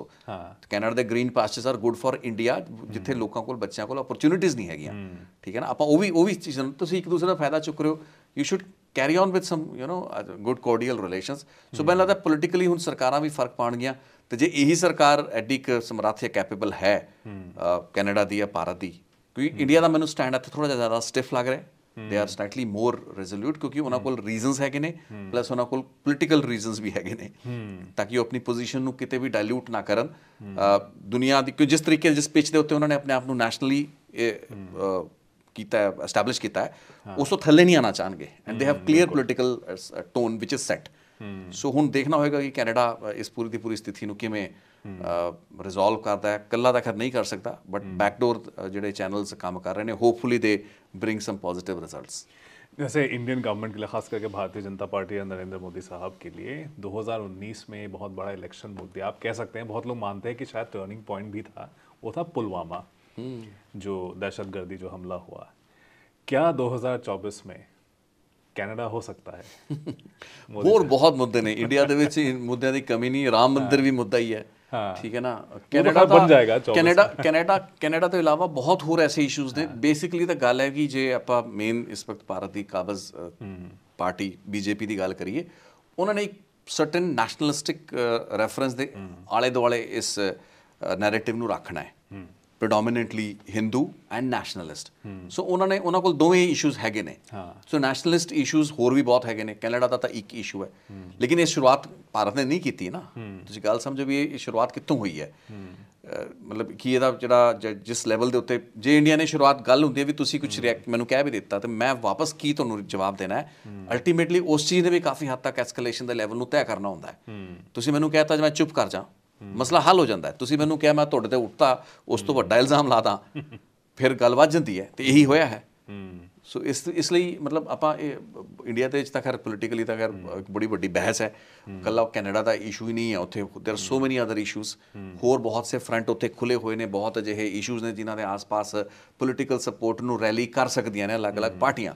ਸੋ ਉਹ ਤਾਂ ਇੱਕ ਵੱਖਰਾ ਵਿਸ਼ਾ। ਸੋ Canada won't B that big N issue, but yes ਇਹ ਉਹ ਪੂਰਾ ਜਿਹੜਾ ਕਿ ਨੈਸ਼ਨਲਿਸਟਿਕ ਨੈਰੇਟਿਵ ਹੈ ਉਸ ਦੇ ਵਿੱਚ ਇੱਕ ਹੋਰ ਕੜੀ ਹੈ, ਐਂਡ ਉੱਥੇ there is lot to beat about the push to the extent ਕਿ ਆਪਣਾ ਗੁਣਗਾਨ ਕਰੀ ਚੱਲੋ ਵੀ ਜੇ ਅਸੀਂ ਬਹੁਤ ਸਟਰੋਂਗ ਸਟੈਂਡ ਲੈ ਲਿਆ, ਬਟ ਜੇ ਦੇਖਿਆ ਜਾਵੇ ਤਾਂ ਉਹ ਲੌਜੀਕਲ ਵੀ ਹੈਗਾ, ਤੇ ਭਾਰਤ ਨੇ ਲੈਣਾ ਹੀ ਸੀ, ਕੋਈ ਮੁਲਕ ਹੁੰਦਾ ਲੈਂਦਾ, ਜੇ ਨਹੀਂ ਲਏਗਾ ਤਾਂ ਕਮਜ਼ੋਰ ਆਪਣੇ ਆਪ ਨੂੰ ਅਖਵਾਏਗਾ। ਆਪਾਂ ਪੋਜੀਸ਼ਨ ਸਮਝ ਕੇ ਦੇਖੀਏ, ਕੋਈ ਸਰਕਾਰ, ਕੋਈ ਵੀ ਪੋਲੀਟੀਕਲ ਪਾਰਟੀ ਹੁੰਦੀ, ਇਸ ਤਰੀਕੇ ਦੇ ਤੌਮਤ ਇੰਡੀਆ ਦੇ ਉੱਤੇ ਲੱਗੇ, they have to take a strong stance irrespective ਕਿ ਫਿਰ ਉਹਦਾ ਕੀ repercussions ਹੁੰਦੇ ਨੇ, but at the same time ਉਹਨਾਂ ਨੂੰ ਥੋੜਾ ਲੋਕਾਂ ਬਾਰੇ ਵੀ ਸੋਚਣਾ ਚਾਹੀਦਾ ਸੀਗਾ, ਸੋਚਣਾ ਚਾਹੀਦਾ ਹੈ, that is the expectation। ਬਾਕੀ ਦੇਖਦੇ हैं, we never know, things may be resolved। मेरा आखिरी सवाल, अभी हमने देखा कि जब ये इज़राइल पर हमला हुआ, हमास की जानिब से जो हमला हुआ 7 अक्टूबर को, उसके बाद मोदी साहब ने नेतन्याहू को जो है एक ट्विटर पे बोला कि I stand with Israel and ये जो अटैक हुआ है गलत हुआ है। उसके बाद इंडियन गवर्नमेंट ने मिनिस्ट्री ऑफ एक्सटर्नल अफेयर्स में अपना पैलेस्टाइन पे बोला कि we support the cause of the Palestine people, और 2 स्टेट सोल्यूशन हमारा एक फाउंडेशनल एक आइडिया रहा है, उस पर हम जो है अभी भी कायम हैं। कल मैंने देखा मोदी साहब ने गाज़ा हमले पर बोला है ट्विटर पे, और ये कहा गया है, उसके बाद एक रिपोर्ट आया कि अरब दुनिया के लोगों ने जो है इंडियन गवर्नमेंट को कम्युनिकेट किया कि भाई ये जो ओपन सपोर्ट टुवर्ड्स इज़राइल है, इससे हम नाखुश हैं। शायद ये दोनों चीज़ें लिंक्ड है, बिकॉज बहुत लोग कह रहे हैं कि इसी वजह से जो है मोदी साहब ने खुद ट्विटर हैंडल से अपने ये ट्वीट किया है। इलेक्शन आने वाले हैं, और ये कनाडा ने अब उनके पार्लियामेंट में प्राइम मिनिस्टर ट्रूडो ने इंडिया को बोल दिया कि भाई आपने ये करवाया था असैसिनेशन हरदीप सिंह निज्जर का। ये एक इमेज इंडिया का, एक तो रोग स्टेट वाला जो एक इमेज देने की कोशिश हो रही है इस स्टेटमेंट के ज़रिए, यूनाइटेड नेशंस में भी बोला गया है, यूनाइटेड स्टेट्स की तरफ से भी जो है जिन्होंने जो भी अपना किया था सेबर रैटलिंग, ऐसे कॉजेज़ की वजह से ये 2 फैक्टर्स हैं। क्या आपको लग रहा है कि इंटरनेशनली इंडिया का थोड़ा सा इमेज जो है ख़राब ज़रूर हुआ है, मतलब जो भी चाहे एविडेंस हो, कि लगा दिया एलिगेशन, पार्लियामेंट में जाके बोल दिया, कुछ लोग इसको सीरियस मानते हैं, बाकी लोग बोल रहे हैं कि एविडेंस कहाँ है। उधर जो है इजराइल और हमास के बीच में ये जो चल रहा है उस पर भी जो है थोड़ा सा कंफ्यूज सा स्टैंड हो गया। उसके बाद फिर नहीं, कंफ्यूज स्टैंड मैं दोनों चीज़ाਂ क्ਲੀਅਰ ਕਰਦਾ। ਇੰਡੀਆ ਦੀ ਪਾਲਿਸੀ ਬਿਲਕੁਲ ਠੀਕ ਪਾਲਿਸੀ ਹੈ। ਜੇ ਇਜ਼ਰਾਈਲ ਦੇ ਉੱਤੇ ਐਡਾ ਵੱਡਾ ਅੱਤਵਾਦੀ ਹਮਲਾ ਹੋਇਆ, ਇੰਡੀਆ ਨੇ ਉਹਦੀ ਸਪੋਰਟ ਕੀਤੀ। ਟ੍ਰੈਡੀਸ਼ਨਲੀ ਇੰਡੀਆ ਦੇ ਸਟ੍ਰੈਟੇਜਿਕ ਇੰਟਰਸਟ ਇਜ਼ਰਾਈਲ ਦੇ ਨਾਲ ਜੁੜੇ ਹੋਏ ਨੇ। ਡਿਫੈਂਸ ਦੇ ਵਿੱਚ ਕਈ ਲੈਵਲ ਦੇ ਉੱਤੇ ਬਹੁਤ ਹੀ ਡੀਪ ਕਨੈਕਸ਼ਨ ਹੈ ਤੇ ਉਹ ਚੰਗਾ ਹੈ ਇੰਡੀਆ ਲਈ। ਗਲੋਬਲ ਤੁਸੀਂ ਜੀਓਪੋਲਿਟਿਕਸ ਸਮਝੋ, ਜਿਸ ਤਰੀਕੇ ਦੇ ਨਾਲ ਦਹਿਸ਼ਤਗਰਦੀ ਤੇ ਇਸਲਾਮਿਕ ਜਿਹੜਾ ਇਸਲਾਮਿਕ ਮੂਵਮੈਂਟ ਦੇ ਨਾਲ ਜੋੜ ਕੇ ਜਿਹੜਾ ਫੰਡਾਮੈਂਟਲਿਜ਼ਮ ਪਲੱਸ ਉਸ ਤੋਂ ਨਿਕਲਣ ਵਾਲੇ ਆਈਸਿਸ, ਅਲ ਕਾਇਦਾ, ਤਾਲਿਬਾਨ ਵਰਗੇ ਜਿਹੜੇ ਜਿਹਾਦੀ ਗਰੁੱਪ ਹੈਗੇ ਨੇ, ਉਹਨਾਂ ਦਾ ਜਿਹੜਾ ਟਾਰਗੇਟ ਹੈ ਇੰਡੀਆ ਹੈ ਫॉर ਵਟਐਵਰ ਰੀਜ਼ਨਸ ਆਪਾਂ ਸਾਰੇ ਜਾਣਦੇ ਹਾਂ। ਸੋ ਉਸ ਹਿਸਾਬ ਨਾਲ ਇੰਡੀਆ ਨੇ ਇਜ਼ਰਾਈਲ ਦੇ ਹੱਕ ਦੇ ਵਿੱਚ ਤੇ ਦੁਨੀਆ ਨੇ ਕੀਤਾ, ਇੰਡੀਆ ਨੇ ਕਿਉਂ ਕੀਤਾ, ਕੈਨੇਡਾ ਨੇ ਵੀ ਕੀਤਾ, ਸਭ ਨੇ ਕੀਤਾ। ਹੁਣ ਜਦੋਂ ਇਜ਼ਰਾਈਲ ਵਧੀਕੀ ਕਰ ਰਿਹਾ ਹੈ ਗਾਜ਼ਾ ਦੇ ਵਿੱਚ ਤਾਂ ਹੁਣ ਇੰਡੀਆ ਨੂੰ ਉਹਨਾਂ ਲਈ ਬੋਲਣਾ ਪਿਆ। ਐਟ ਦ ਸੇਮ ਟਾਈਮ ਤੁਸੀਂ ਬੈਲੈਂਸ ਰੱਖ ਕੇ ਚੱਲ, ਔਰ ਇੰਡੀਆ ਦੀ ਜਿਹੜੀ ਪੋਜੀਸ਼ਨ ਹੈ ਬੜੀ ਕਲੀਅਰ ਰਹੀ ਹੈ। ਇਸ ਤੋਂ ਪਹਿਲਾਂ ਵੀ ਜਦੋਂ ਕੋਲਡ ਵਾਰ ਦਾ ਸਮਾਂ ਸੀ, India maintained a neutral position. So ਬਹੁਤ ਹੀ ਸਮਝਦਾਰੀ, ਮੈਂ ਕਹਿੰਦਾ ਇੰਡੀਪੈਂਡੈਂਟ ਪੋਜੀਸ਼ਨ ਮੇਨਟੇਨ ਕੀਤੀ। We are not dependent, India is not dependent on America ਕਿ ਜੋ ਅਮਰੀਕਾ ਕਹੇਗਾ ਤੁਸੀਂ ਉਹੀ ਟਿਊਨ ਬਜਾਣੀ ਹੈ। ਜਿਵੇਂ ਕਿ ਹੋਰ ਬਹੁਤ ਸੇ ਦੇਸ਼ਾਂ ਦੀ ਨੀਤੀਆਂ ਹੈ, ਉਹ ਆਪਣੇ ਆਜ਼ਾਦ ਨਹੀਂ ਨੇ। ਉਹਨਾਂ ਨੂੰ ਕੈਨੇਡਾ ਦੀ ਆਪਾਂ ਚਲੋ ਕੰਪੇਅਰ ਕਰ ਰਹੇ ਹਾਂ, not that we want to compare, ਨਿਰਭਰਤਾ ਹੈ ਵਿਦੇਸ਼ੀ ਨੀਤੀਆਂ ਦੀ। ਸੋ ਉਹ ਕੋਈ ਐਡਾ ਲੰਬਾ ਚੌੜਾ ਇਸ਼ੂ ਨਹੀਂ। ਇੰਡੀਆ ਦੀ ਜਿਹੜੀ ਵੀ ਪੋਜੀਸ਼ਨਿੰਗ ਰਹੀ ਹੈ, ਚਾਹੇ ਉਹ ਫਿਲਸਤੀਨ ਦੇ ਹੱਕ 'ਚ ਰਹੀ ਜਾਂ ਫਿਰ ਇਜ਼ਰਾਈਲ ਦੀ ਹੱਕ 'ਚ ਰਹੀ, ਉਹ ਉਹਨਾਂ ਨੇ ਮੌਕੇ ਦੇ ਹਿਸਾਬ ਨਾਲ ਜਿਵੇਂ ਜਿਵੇਂ ਡਿਵੈਲਪਮੈਂਟਸ ਹੋ ਰਹੀਆਂ ਨੇ। ਹੁਣ ਜੇ ਅੱਜ ਤੁਸੀਂ ਸਹੀ ਹੋ ਤੇ ਮੈਂ ਅੱਜ ਤੁਹਾਨੂੰ ਸਹੀ ਕਹਿ ਦਾਂ ਤੇ ਕੱਲ ਤੁਸੀਂ ਗਲਤ ਹੋ ਜਾਓ ਤਾਂ ਮੈਂ ਕੋਈ, ਤੁਸੀਂ ਮੈਨੂੰ ਐਜ਼ ਅ ਕ੍ਰਿਟਿਕ ਨਹੀਂ ਪੁੱਛ ਸਕਦੇ ਕਿ ਤੁਸੀਂ ਮੈਨੂੰ ਕੱਲ ਤਾਂ ਸਹੀ ਕਿਹਾ ਸੀ, ਅੱਜ ਮੈਨੂੰ ਗਲਤ ਕਿਵੇਂ ਕਹਿਤਾ। ਇਹ ਤਾਂ ਇੱਕ ਬੜੀ ਇਲੌਜੀਕਲ ਜੀ ਗੱਲ ਹੋ ਜਾਏਗੀ ਨਾ। ਮਤਲਬ ਵੀ ਕੈਨੋਟ ਬਲੇਮ ਇੰਡੀਆ। ਠੀਕ ਹੈ, ਜਿਵੇਂ ਜਿਵੇਂ ਵਾਰ ਅੱਗੇ ਵੱਧ ਰਹੀ ਹੈ, ਜਿਵੇਂ ਜਿਵੇਂ ਫੈਕਟਸ ਇਮਰਜ ਕਰਦੇ ਪਏ ਨੇ, ਕੈਨੇਡਾ ਨੇ ਵੀ ਇਹੀ ਕੀਤਾ। ਐਂਡ ਐਨੀ ਅਦਰ ਕੰਟਰੀਜ਼ ਦੇ ਦੇ sided with Israel when they were under attack, but when Gaza was under this thing and ਪੈਲਸਤੀਨੀ ਲੋਕਾਂ ਦਾ ਨੁਕਸਾਨ ਹੋ ਰਿਹਾ ਸੀ, ਤਾਂ ਫਿਰ ਉਹਨਾਂ ਨੇ ਉਹਨਾਂ ਦੇ ਪ੍ਰਤੀ ਵੀ ਹਮਦਰਦੀ। ਈਵਨ ਅਮਰੀਕਨ ਰਾਸ਼ਟਰਪਤੀ ਜਾ ਕੇ $100 ਮਿਲੀਅਨ ਦੇ ਕੇ ਆਏ ਨੇ ਫਿਲਸਤੀਨ ਦੇ ਵਿੱਚ ਹਿਊਮੈਨਿਟੇਰੀਅਨ ਏਡ ਲਈ, ਜਦਕਿ ਉਹ ਤਾਂ ਕੱਟੜ ਸਮਰਥਕ ਹੈਗੇ ਨੇ, ਸਾਥੀ ਹੈਗੇ ਨੇ। ਤਾਂ ਉਹਨਾਂ ਨੂੰ ਕੀ ਲੋੜ ਸੀ ਕਿ ਫਿਲਸਤੀਨ ਦੇ ਵਿੱਚ ਹਿਊਮੈਨਿਟੇਰੀਅਨ ਏਡ $100 ਮਿਲੀਅਨ ਦੀ ਦੇਣ ਦੀ। So that is very clear, ਉਹਦੇ ਵਿੱਚ ਕੋਈ ਦੁਵਿਧਾ ਨਹੀਂ ਹੈਗੀ। ਸੋ ਇਹ ਜਿਹੜਾ ਪੁਆਇੰਟ ਹੈਗਾ, ਇੰਡੀਆ ਦੀ ਜਿਹੜੀ ਨੀਤੀ ਹੈਗੀ ਹੈ, ਇੰਡੀਆ ਦਾ ਜਿਹੜਾ ਨਜ਼ਰੀਆ ਹੈਗਾ, ਮੈਨੂੰ ਇਹਦੇ ਵਿੱਚ ਕੋਈ ਜ਼ਿਆਦਾ ਇਨਕਨਸਿਸਟੈਂਸੀ ਨਹੀਂ ਦਿਸ ਰਹੀ। ਐਂਡ ਇਨਕਨਸਿਸਟੈਂਸੀ ਹਿਸਟੋਰੀਕਲੀ ਨਹੀਂ ਦਿਸ ਰਹੀ। ਜਿਸ ਤਰੀਕੇ ਦੇ ਥ੍ਰੈਟ ਪਰਸੈਪਸ਼ਨਸ ਇੰਡੀਆ ਨੂੰ ਹੈਗੇ ਨੇ, ਇੰਡੀਆ ਨੂੰ ਤੁਸੀਂ ਰੋਕ ਸਟੇਟ, ਤੁਸੀਂ ਪਾਰਲੀਮੈਂਟ ਦੇ ਵਿੱਚ ਖੜੇ ਹੋ ਕੇ ਕੋਈ ਕਹਿਣਾ ਸ਼ੁਰੂ ਕਰਤਾ, ਬਟ ਇੰਡੀਆ ਇਜ਼ ਨਾਟ ਅ ਰੋਕ ਸਟੇਟ। ਇੰਡੀਆ ਦੀ ਨੀਤੀ ਰੋਕ ਸਟੇਟ ਦੀ ਨਹੀਂ ਹੈ। Let's be very clear on that. ਠੀਕ ਹੈ, ਆਪਣੀ ਕਾਊਂਟਰ ਇੰਸਰਜੈਂਸੀ ਲਈ ਕਈ ਕਿਸਮ ਦੀ ਗੱਲਾਂ ਬਾਤਾਂ ਕਰਦੀਆਂ ਨੇ। ਦੁਨੀਆ ਦੀਆਂ ਬਹੁਤ ਏਜੰਸੀਆਂ ਹੋਰ ਮੁਲਕਾਂ ਦੇ ਵਿੱਚ ਬਹੁਤ ਕੁਝ ਕਰ ਰਹੀਆਂ ਹੁੰਦੀਆਂ ਨੇ। ਠੀਕ ਹੈ ਨਾ, ਹਰ ਮੁਲਕ ਦੇ ਵਿੱਚ ਕੋਈ ਨਾ ਕੋਈ ਚੀਜ਼ ਐਸੀ ਹੋ ਰਹੀ ਹੁੰਦੀ ਹੈ। ਉਹਦਾ ਮਤਲਬ ਇਹ ਨਹੀਂ ਵੀ ਤੁਸੀਂ ਰੋਕ ਸਟੇਟ ਹੋ ਗਏ। ਤੁਸੀਂ ਆਪਣੇ ਆਪ ਨੂੰ ਕੰਪੇਅਰ ਨਹੀਂ ਕਰ ਸਕਦੇ ਜਿੱਥੇ ਕਿ ਉਹ ਮੁਲਕਾਂ ਦੇ ਨਾਲ ਜੋ ਕਿ ਟੈਰਰਿਸਟ ਨੂੰ ਤਿਆਰ ਕਰਨ ਲਈ ਕੈਂਪ ਲਾਉਂਦੇ ਨੇ, ਉਹਨਾਂ ਨੂੰ ਟ੍ਰੇਨਿੰਗਸ ਦਿੰਦੇ ਨੇ, ਫਿਰ ਇਨਫਿਲਟ੍ਰੇਸ਼ਨ ਹੁੰਦੀ ਹੈ। ਸਾਨੂੰ ਪਤਾ, we being from Punjab we understand first hand ਵੀ ਕੀ ਕੁਛ ਹੋ ਰਿਹਾ। ਇਹ ਭਾਰਤ ਦੇ ਅੰਦਰੋਂ ਨਹੀਂ ਡਰੱਗ ਸਪਲਾਈ ਹੋ ਕੇ ਪੰਜਾਬ, ਹਰਿਆਣਾ, ਹਿਮਾਚਲ ਨੂੰ ਖਰਾਬ ਕਰ ਰਹੇ। ਇਹ ਪਾਕਿਸਤਾਨ ਦੇ ਰੂਟ ਤੋਂ ਆਉਂਦੇ ਨੇ, ਇਹ ਅਫਗਾਨਿਸਤਾਨ ਦੇ ਰੂਟ ਤੋਂ ਆਉਂਦੇ ਨੇ, ਇਹ ਬਰਮਾ ਦੇ ਰੂਟ ਤੋਂ ਆਉਂਦੇ ਨੇ।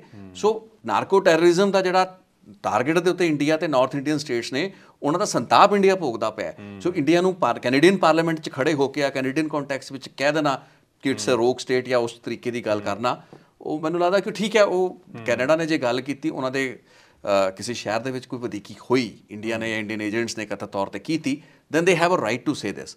ਬਟ ਉਹਨਾਂ ਦੇ ਕਹਿਣ ਨਾਲ ਇੰਡੀਆ ਰੋਕ ਸਟੇਟ ਬਣ ਨਹੀਂ ਜਾਂਦਾ। ਬਿਕੋਜ਼ ਹਿਸਟੋਰੀਕਲੀ ਦੇਖੋ, ਇੰਡੀਆ ਦੇ ਉੱਤੇ ਤੁਸੀਂ ਹਮਲਿਆਂ ਦਾ ਇੱਕ ਬੈਕਗਰਾਊਂਡ ਦੇਖੋ, ਟੈਰਰਿਸਟ ਅਟੈਕਸ ਤੇ ਪੋਟੈਂਸ਼ੀਅਲ ਥ੍ਰੈਟਸ ਇੰਡੀਆ ਨੂੰ ਦੇਖੋ। ਇਸ ਵਕਤ ਇੰਡੀਆ ਕਿਹੜੇ ਮੁਲਕਾਂ ਦੇ ਵਿੱਚ ਦੇ ਨਾਲ ਘਿਰਿਆ ਹੋਇਆ, ਉਹਨਾਂ ਦੀ ਜੀਓਪੋਲਿਟਿਕਸ ਕੀ ਹੈ। ਸੋ ਇੰਡੀਆ ਇੱਕ ਬੜੀ ਵਲਨਰੇਬਲ ਪੋਜੀਸ਼ਨ ਦੇ ਵਿੱਚ ਹੈ। ਸੋ ਵੀ ਹੈਵ ਟੂ ਅੰਡਰਸਟੈਂਡ ਕਿ ਆਪਣੇ ਮੁਲਕ ਦੀ ਨੈਸ਼ਨਲ ਸਿਕਿਉਰਿਟੀ ਨੂੰ ਮੇਨਟੇਨ ਕਰਨ ਲਈ ਇੰਡੀਅਨ ਗਵਰਨਮੈਂਟ ਜੋ ਕਰ ਰਹੀ ਹੈ ਉਹ ਬਿਲਕੁਲ ਠੀਕ ਕਰ ਰਹੀ ਹੈ। ਆਈ ਐਬਸੋਲੂਟਲੀ, ਕੋਈ ਵੀ ਮੁਲਕ ਹੋਵੇ, they will watch their interest. And ਕਾਫੀ ਹੱਦ ਤੱਕ ਪ੍ਰੋਬਲਮ ਦਾ ਇਹ ਵੀ ਪਾਰਟ ਹੋ ਸਕਦਾ ਹੈ। ਅਮਰੀਕਾ ਵਰਗੇ ਮੁਲਕਾਂ ਨੂੰ ਪ੍ਰੋਬਲਮ ਇੰਡੀਆ ਤੋਂ ਹੋ ਸਕਦੀ ਹੈ ਕਿ ਸਾਡੀ ਲਾਈਨ ਕਿਉਂ ਨਹੀਂ ਟੋ ਕਰਦੇ ਪਏ। ਜੇ ਰੂਸ ਤੇ ਯੂਕਰੇਨ ਦੀ ਜੰਗ ਦੇ ਵਿੱਚ ਤੁਸੀਂ ਇੱਕ ਨਿਊਟਰਲ ਪੋਜੀਸ਼ਨ ਮੇਨਟੇਨ ਕਰਕੇ ਰੱਖ ਲਈ, ਉਹਨਾਂ ਨੂੰ ਤਕਲੀਫ ਹੈ ਕਹਿੰਦਾ। ਸੋ ਇਸ ਤਰੀਕੇ ਦੀ ਐਕਸਪੈਕਟੇਸ਼ਨ ਦੁਨੀਆ ਦੇ ਮੁਲਕਾਂ ਦੀ ਹੁੰਦੀਆਂ ਨੇ ਜੋ ਚਾਹੁੰਦੇ ਨੇ ਵੀ ਸਾਰੇ ਸਾਡੀ ਛਤਰ ਛਾਇਆ ਦੇ ਵਿੱਚ ਰਹਿਣ। ਇੰਡੀਆ ਦੀ ਹਿਸਟੋਰੀਕਲੀ ਆਪਣੀ ਇੰਡੀਪੈਂਡੈਂਟ ਸੋਚ ਰਹੀ ਹੈ। ਇੰਡੀਆ ਨੇ ਆਪਣੇ ਦਿਮਾਗ ਦੇ ਨਾਲ ਨੌਨ ਅਲਾਈਨਮੈਂਟ ਮੂਵਮੈਂਟ ਦਾ ਜਿਹੜਾ ਇੱਕ ਬੜਾ ਵੱਡਾ ਰੀਜ਼ਨ ਸੀ ਜਿਹਦੇ ਨਾਲ ਨਾ ਤਾਂ ਤੁਸੀਂ ਇੱਕ ਬਲੌਕ ਦੇ ਨਾਲ ਸੋਵੀਅਤ ਰੂਸ ਵਾਲੇ ਬਲੌਕ ਦੇ ਨਾਲ ਨਹੀਂ ਗਏ, ਦੂਸਰੇ ਪਾਸੇ ਜਿਹੜਾ ਅਲਾਈਜ਼ ਸੀਗੇ ਉਹਨਾਂ ਦੇ ਨਾਲ ਨਹੀਂ ਗਏ। So you maintain your neutral position, you want to maintain good relations with Russia, you want to maintain good relations with America. ਤੁਸੀਂ ਨਹੀਂ ਚਾਹੁੰਦੇ ਕਿ ਅਸੀਂ ਇੱਕ ਦੇ ਚੱਕਰ 'ਚ ਦੂਸਰੇ ਨੂੰ ਆਪਣਾ ਦੁਸ਼ਮਣ ਬਣਾ ਲਈਏ। ਸੋ ਉਸ ਪਸੰਦ ਨਾਲ ਇੰਡੀਆ ਦੀ ਨੀਤੀ ਨੂੰ मैं ठीक मानता है। मैंने एक बहुत इंटरेस्टिंग आर्टिकल ये भी पढ़ा कि जो यूनाइटेड स्टेट्स ने अभी इजराइल वाले मामले में जो उनका स्टैंड रहा है, जो बाइडेन ने जो अपने स्टेटमेंट्स दिए हैं, इससे जो है अमेरिका का जो एक मॉरल एक आर्गुमेंट होता है ना, वो बड़ा वीक हो गया है कम से कम ग्लोबल साउथ में। कि अब जो है उनका यूक्रेन वॉर की तरफ जो सपोर्ट जनरेट करने की कोशिश कर रहे थे इंडिया से या बाकी कंट्रीज से, वो वीकन हो गया बिकॉज लोगों ने आपका हिपोक्रेटिकल स्टैंड देख लिया है। तो ये कहा जा रहा है, क्या आपको लगता है कि अब एक यूक्रेन चल रहा था, अब फिर से ये इजराइल पैलेस्टाइन वाला आ गया, अमेरिका कुछ इस तरह से बिजी हो गया है कि अब कनाडा को वो बोल नहीं पा रहा है कि भाई तुम्हें करना क्या चाहिए? क्या ये भी एक हो सकता है कि एक ये दो पक्षों के बीच में जो है फंस के यूनाइटेड स्टेट्स भी रह गया है कि अब कनाडा के लिए इतना माइंड स्पेस नहीं है, बिकॉज अभी यूनाइटेड स्टेट्स की तरफ से कोई स्टेटमेंट नहीं आया। ਇਸ ਇਜ਼ਰਾਈਲ ਗਾਜ਼ਾ ਚਲੋ ਉਧਰ ਸੇ ਡਿਫਰੈਂਟ ਥਿੰਗ, ਲੇਕਿਨ ਕੈਨੇਡਾ ਨੇ ਠੀਕ ਆਪਣੇ ਆਪ ਨੂੰ ਕੰਡਕਟ ਕੀਤਾ ਹੈ ਇੱਥੇ। ਮਤਲਬ ਇਹਨਾਂ ਨੇ ਵੀ ਸਮੇਂ ਦੇ ਹਿਸਾਬ ਨਾਲ ਆਪਣੇ ਆਪ ਨੂੰ ਮੋਲਡ ਕੀਤਾ। ਉਹੀ ਮੈਂ ਕਹਿ ਰਿਹਾ, ਮੈਨੂੰ ਕੋਈ ਇਹਨਾਂ 'ਚ ਫਰਕ ਨਹੀਂ ਨਜ਼ਰ ਆ ਰਿਹਾ ਵੀ ਤੁਸੀਂ ਕੋਈ ਜਿਹਨੇ ਅਸੀਂ ਇਜ਼ਰਾਈਲ ਦੇ ਨਾਲ ਖੜੇ ਹੋ ਗਏ ਤੇ ਜੇ ਫਿਲਸਤੀਨ ਦੇ ਵਿੱਚ ਧੱਕਾ ਹੋ ਰਿਹਾ ਤੇ ਮੁਲਕਾਂ ਨੇ ਕਿਹਾ ਵੀ ਨਹੀਂ, ਉਹ ਵੀ ਗਲਤ ਹੈ। ਬੰਬਾਰਡਮੈਂਟ ਹੋਈ, ਜਸਟਿਨ ਟਰੂਡੋ ਨੇ ਜਿਹੜਾ ਟਵੀਟ ਕੀਤਾ ਪਰਸੋਂ, ਉਸ ਵਿੱਚ ਉਹਨਾਂ ਨੇ ਕਿਹਾ ਕਿ ਇਹ ਗਲਤ ਹੋਇਆ। ਅੱਜ ਉਹਨਾਂ ਦੀ ਸਟੇਟਮੈਂਟ ਵਿੱਚ ਥੋੜਾ ਜਿਹਾ ਬਦਲਾਅ ਹੈ ਕਿ ਅਸੀਂ ਹੁਣ ਲੱਭ ਰਹੇ ਹਾਂ, ਦੇਖ ਰਹੇ ਹਾਂ, ਕਿਉਂਕਿ ਪ੍ਰੈਸ਼ਰ ਇਹ ਆਇਆ ਵੀ ਤੁਸੀਂ ਕਿਵੇਂ ਮੰਨ ਲਿਆ ਕਿ ਇਜ਼ਰਾਈਲ ਨੇ ਰਾਕਟ ਅਟੈਚ ਕੀਤਾ। ਸੋ ਨਾਓ ਅੱਜ ਉਹਨਾਂ ਦੀ ਸਟੇਟਮੈਂਟ ਵਿੱਚ ਥੋੜਾ ਜਿਹਾ ਬਦਲਾਅ ਹੈ, ਜਿੱਥੇ ਕਿ ਉਹਨਾਂ ਨੇ ਕਿਹਾ ਹੈ ਕਿ we are yet to find and we are looking ਕਿ ਇਹ ਹਮਲਾ ਕਿਸ ਨੇ ਕੀਤਾ। ਜਦੋਂ ਕਿ ਪਰਸੋਂ ਉਹਨਾਂ ਨੇ ਕੈਟੇਗੋਰੀਕਲੀ ਕਹਿ ਦਿੱਤਾ ਸੀਗਾ, ਇੱਕ ਤਰੀਕੇ ਦਾ ਇਸ਼ਾਰਾ ਦੇ ਦਿੱਤਾ ਸੀ ਕਿ ਇਹ ਗਲਤ ਹਮਲਾ ਹੋਇਆ ਹੈ, as if it was done by Israel. So ਠੀਕ ਹੈ ਨਾ, ਦੁਨੀਆ ਦੇ ਵਿੱਚ ਜਿਹੜੀ ਚੀਜ਼ ਆਪਣੇ ਅੱਖਾਂ ਦੇ ਸਾਹਮਣੇ ਦੇਖ ਰਹੀ ਹੈ, ਸਥਿਤੀਆਂ ਬਦਲ ਰਹੀਆਂ ਨੇ, ਉਸ ਹਿਸਾਬ ਨਾਲ ਤੁਹਾਡਾ ਯੂ ਹੈਵ ਟੂ ਰਿਸਪੌਂਡ। ਇਹਦੇ 'ਚ ਜੰਗ ਉੱਥੇ ਚੱਲਦੀ ਪਈ ਹੈ, ਤੁਸੀਂ ਤਾਂ ਬਿਆਨ ਦੇ ਕੇ ਆਪਣਾ ਰਿਸਪੌਂਸ ਹੀ ਦੇਣਾ ਨਾ। ਉੱਥੇ ਹਾਲਾਤ ਬਦਲ ਗਏ, ਤੁਹਾਨੂੰ ਪਤਾ ਹੀ ਨਹੀਂ ਲੱਗ ਰਿਹਾ ਕੀ ਹੋ ਰਿਹਾ, ਅੱਜ ਕੀ ਸੀ, 2 ਘੰਟੇ ਬਾਅਦ ਕੀ ਹੋ ਗਿਆ, 4 ਘੰਟੇ ਬਾਅਦ, 2 ਦਿਨ ਬਾਅਦ। ਸੋ ਤੁਹਾਨੂੰ ਆਪਣੇ ਸਟੈਂਸ ਨੂੰ ਉਵੇਂ ਰੈਗੂਲੇਟ ਕਰਨਾ ਪਏਗਾ, ਬਟ ਤੁਹਾਡੀ ਇੱਕ ਜਿਹੜੀ ਆਈਡੀਓਲੋਜੀਕਲ ਕੰਸਿਸਟੈਂਸੀ ਰਹਿਣੀ ਚਾਹੀਦੀ ਹੈ। ਤੁਹਾਡੀ ਜਿਹੜੀ ਇੱਕ ਜਿਹੜੇ ਤੁਹਾਡੇ ਜਿਹਨੂੰ ਕਹਿੰਦੇ ਕਿ ਤੁਹਾਡੇ ਐਥਿਕਸ ਹੈਗੇ ਨੇ, ਤੁਹਾਡੇ ਜਿਹੜੇ ਵੈਲਿਊਜ਼ ਤੇ ਮੋਰਲ ਜਿਸ ਦੇ ਉੱਤੇ ਤੁਸੀਂ ਖੜੇ ਹੋ, ਤੁਹਾਡਾ ਜਿਹੜਾ ਫਰਮ ਸਟੈਂਡ ਪੁਆਇੰਟ ਹੈ, that should not be wavering, जो कि both cases, even Canada for that matter, in this case, थोड़ा पर चलो अपने टॉपिक तो डाइग्रेस किए, लेकिन इंडिया ते Canada they have been responding as the situation is changing, because it's like a kaleidoscope ना, जिमें हर टाइम ਦੇ ਨਾਲ ਬੀਤਦੇ ਹੋਏ ਘੰਟੇ ਦੇ ਨਾਲ ਸਥਿਤੀਆਂ ਵੀ ਬਦਲਦੀਆਂ ਨੇ, ਹਾਲਾਤ ਬਦਲਦੇ ਨੇ, ਵਿਕਟਿਮਸ ਬਦਲ ਜਾਂਦੇ ਨੇ, ਪਰਪੇਟਰੇਟਰਸ ਬਦਲ ਜਾਂਦੇ ਨੇ। तो ਉਹ ਹੋ ਰਿਹਾ ਜੰਗ ਦੇ ਵਿੱਚ ਕੁਝ ਚੱਲਦਾ ਹੈ, ਸੋ ਤੁਸੀਂ ਵੀ ਉਸ ਹਿਸਾਬ ਨਾਲ ਆਪਣੇ ਆਪ ਨੂੰ ਬਦਲ ਰਹੇ ਹੋ।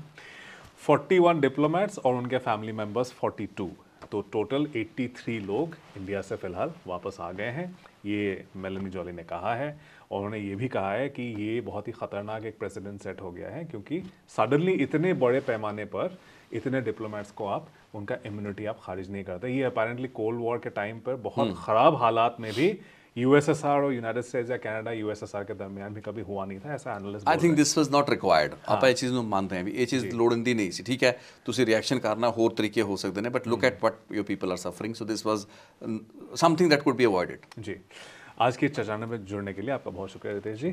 आप सबका भी बहुत बहुत शुक्रिया अपना कीमती वक्त हमें देने के लिए।